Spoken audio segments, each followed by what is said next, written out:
Hello, family. Welcome to Live Your Legacy. Um, I wanted to talk a little bit about retraining your mind.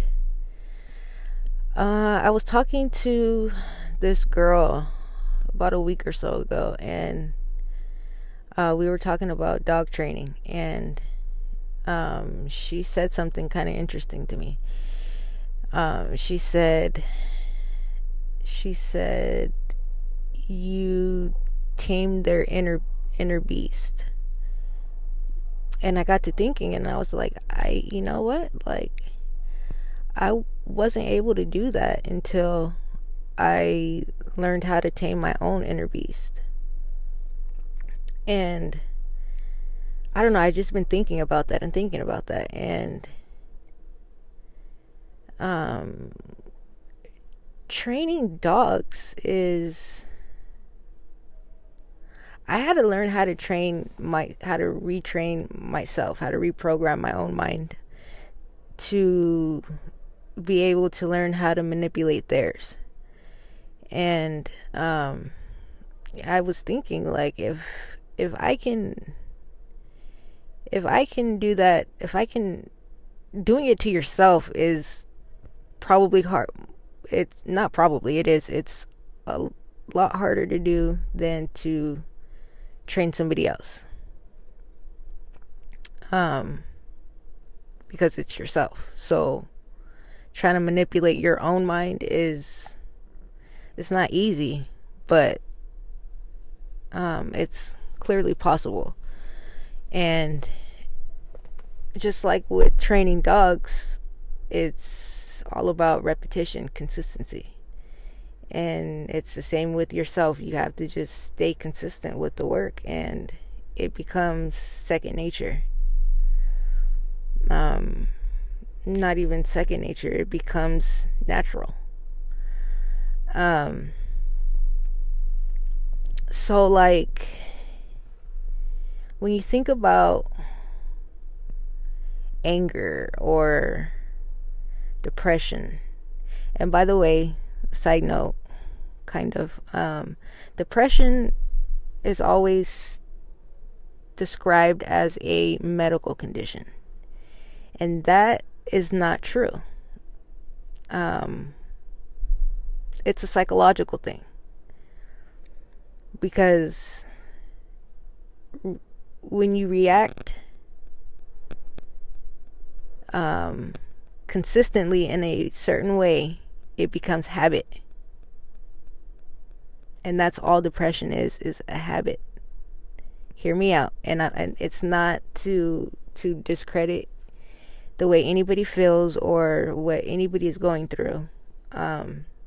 But taking medication and things of that sort, it may help, but it's not going to fix the problem, because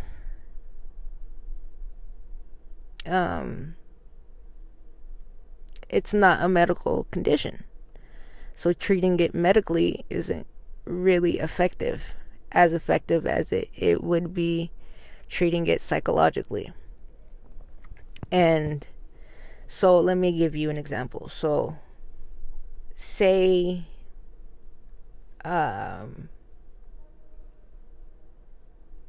say your best friend decides that they don't want to be friends with you anymore, and that sets you into a downward spiral, and you become depressed, if you were a person who suffers from depression. um so really what is happening is, because your mind automatically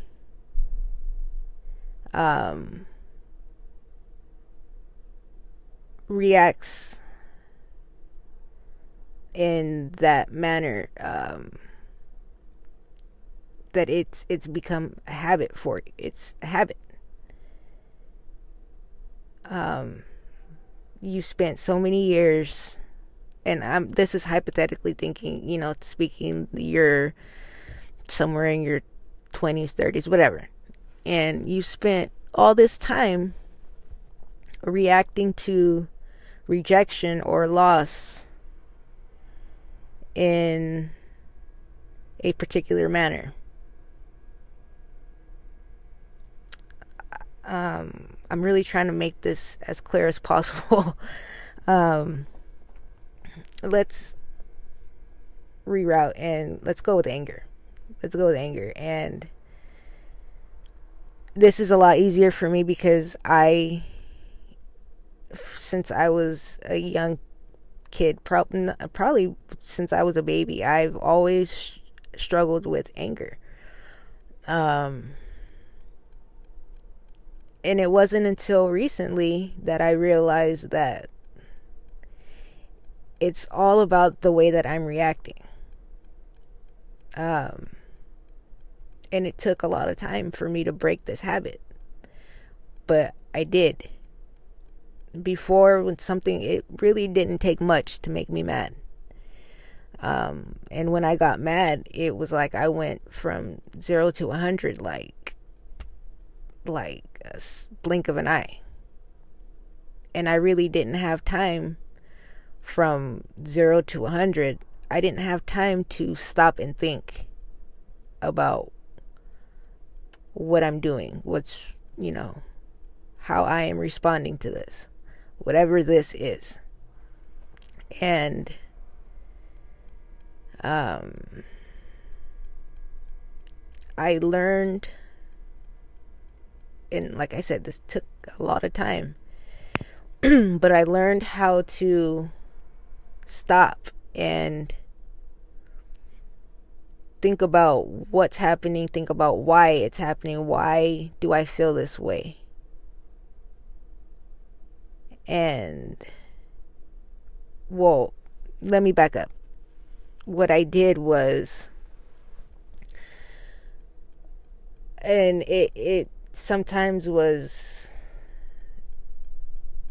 way into me being upset, like hours into me being upset before I was able to stop and refocus, because that is the key. And it's like with dog training, when a dog is barking and behaving aggressively, the first thing you want to do is break their focus, break their attention, reroute their mind to something else. Because in that state, you're not going to be able to do anything, because they're not thinking about anything else but what they're reacting to.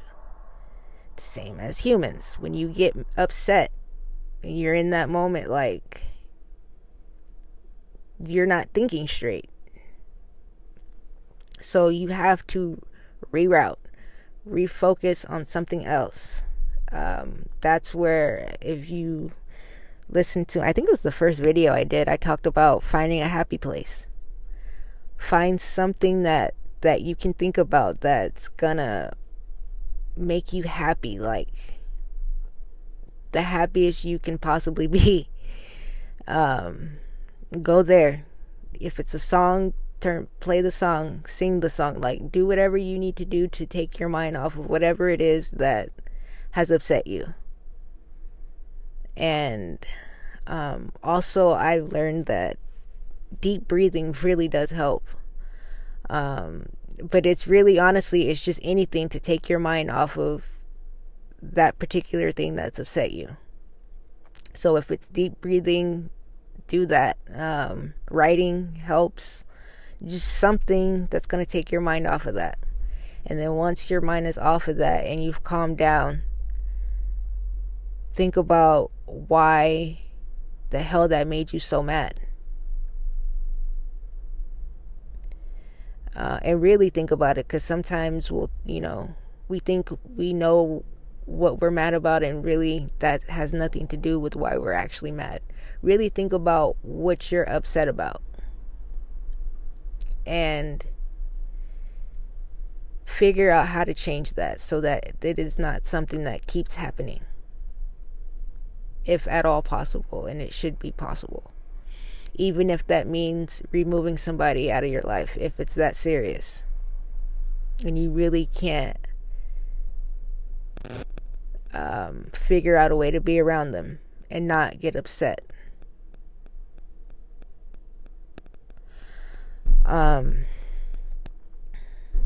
But this applies to anything. It applies to depression as well. When you feel yourself, even if it's days, weeks after the fact, if you can stop and reroute your mind to something that makes you feel good, whatever it is, just take your mind off of that thing that's making you feel depressed, and figure out why, when you're able to figure out why that certain thing affects you that way. Why do you react the way that you do? And again, whatever it is, there's always a solution, whatever the problem is. And this may take some time to figure out what the actual problem is, what the underlying problem is. And you'll figure out a solution. But the key is figuring out what the actual problem is. Like, I had a client, they have a German Shepherd that when I first met them, he would bite people, jump on people. He'd chew on the leash when you put the leash on him. Like, he just did not know how to act. And he's a puppy, granted, but they hired me for obedience training. And so the first day I started training him, we were working on obedience. And then by the end of the session, like, I was really upset. They didn't know it, but I was upset. And so I'm driving home or driving to another session, I don't know. But I'm driving and I'm like trying to figure out what the problem was, because I was really upset. And I'm like, what is the problem? Like, I cannot get through to this dog. What is it? And then I realized that it wasn't an obedience problem with him.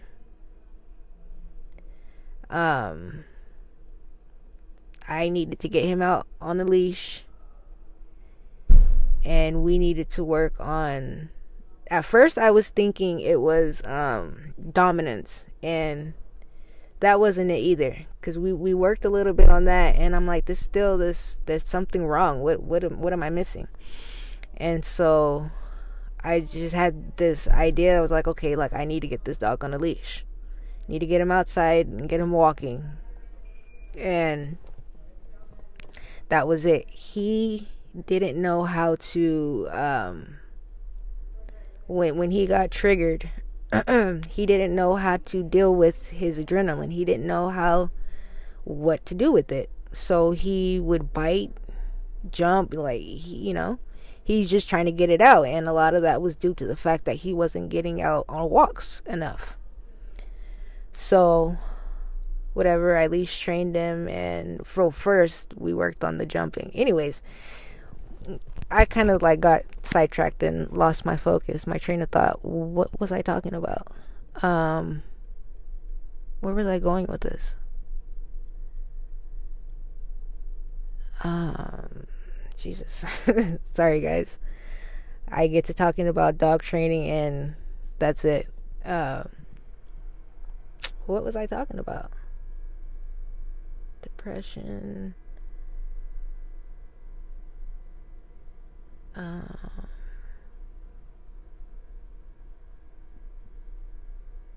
Yeah, I have no idea where I was going with that.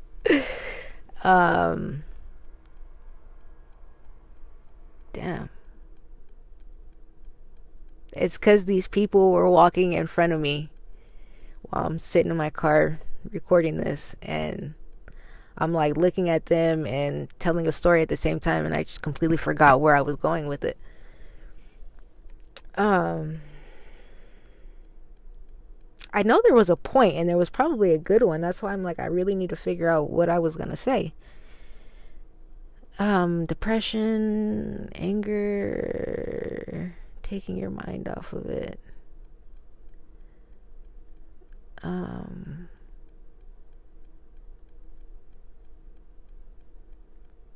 Well, I don't know where I was going with that, but there is something I did want to point out though.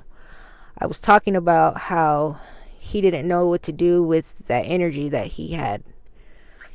And I had to teach him pretty much how to let it out the right way. Cause see, when we go on walks, he liked to pull. And at first, like I was saying, he was a biter, and I had to teach him how to release that energy naturally. And what dogs do is they'll sniff. Sniffing is a de-stressor for them. So I would, let him sniff, but showed him that you can sniff, but you can't pull me while you do it. Like, I'm all good with you sniffing. That's what you need to do. Cool. But you can't pull me while you do it. So, my point is that, especially with anger, I know that a lot of the time it's this energy that builds up that you just need to find a way to let it out in a healthy way. Hitting is not it unless you're in the gym and you're punching bags and whatever. But hitting people, hitting the wall and whatever the case, that's not it. Throwing a temper tantrum is not it. You have to find a way to let that out in the right way. And like for me, I had to just take my mind off of it, and that energy, I would just breathe it out. Just take deep breaths in and out until I felt better. Or I would sing sometimes. That always helps.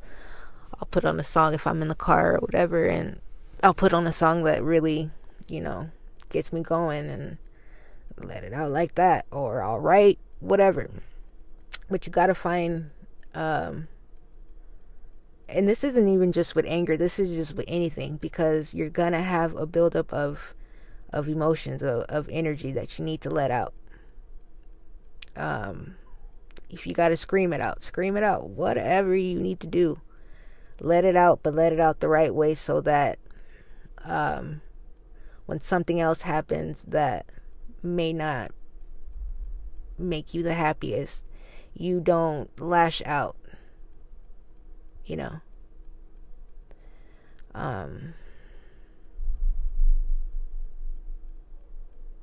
Yeah, so reprogramming your mind, it takes time. Sometimes I would find myself in a mood for days, and then finally I would, stop myself and reroute and give myself some time to really think about what I'm actually feeling and why I feel that way. Why I really felt that way. And I mean, if you can do that with everything, not even just like everything you do, really think about why. Why is the best question to ask yourself. Why? Because if you're anything like me, I didn't know myself for a long time. Because I spent so long being so many things for so many people that I forgot who Teresa was. Before being a sister, before being an aunt, before being a daughter, before being a cousin, before being a girlfriend, before being a dog trainer, before being any of that. I am love before anything. I am a light worker. That's who I am. That's what I am. And then I'm all those other things. But I didn't know me for a long time. You know, I spent a long time being a lot of things for a lot of people, and you know, having to navigate through people and you know, not disappoint anybody, not make anybody upset. And through all of that, like, I don't know if I forgot who I was, if I ever even knew who I actually was. But I figured that out. I figured out who Teresa actually is. Teresa is a dope ass person. Regardless of what circumstances she's in, regardless of how much money she has, regardless of anything, Teresa is fucking awesome. And I mean that wholeheartedly. It's not a front. It's not me saying what I think people need to hear. That is actual fact. And until you start to love yourself that way, unconditionally, nothing's gonna change for you. And you can't love anything or anybody unconditionally if you can't even understand your emotions, understand who the hell you are. Because you're not going to be able to understand who anybody else is.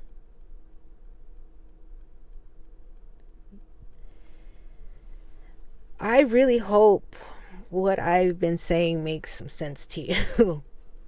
I'm going to go back and listen myself and make sure it makes sense. But I tried to explain it the best way I could. Always, if anybody ever has any questions about anything, feel free to comment and ask. Or most of you guys know me, so just hit me up and ask me. Or if there's anything that you want me to talk about, let me know. Alright, y'all, I'm out of here. Hope you guys are having a great week and enjoying this time off. Alright, love y'all. Peace.